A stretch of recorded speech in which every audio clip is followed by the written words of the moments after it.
Соларен парк што ќе ги задоволува потребите за струја на 94.000 домакинства ќе се гради од следната година на потекот од Штип до Свети Николе, на локацијата каде што требаше да има карго аеродром на површина од 452 хектари.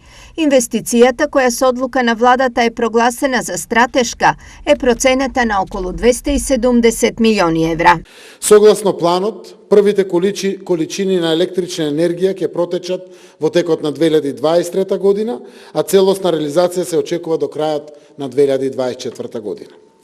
Производството на електрична енергија е проценето на околу 650 гигават часови на годишно ниво, што представува 16% од годишното производство на електрична енергија од АД ЕСМ. Председателот на француската компанија Akuo Energy Ерик Сото истакна дека владата, воведувајќи систем на стратешка инвестиција, донела храбра одлука и создала услови за забрзан процес кон енергетска независност.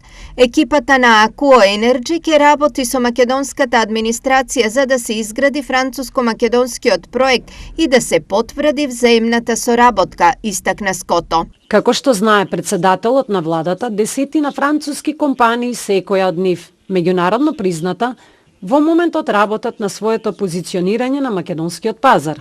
Благодарение на личната посветеност на највисоко државно и владино ниво, во секој од нашите две земји, билатералните политички односи добија на интензитет, на доверба и на суштина.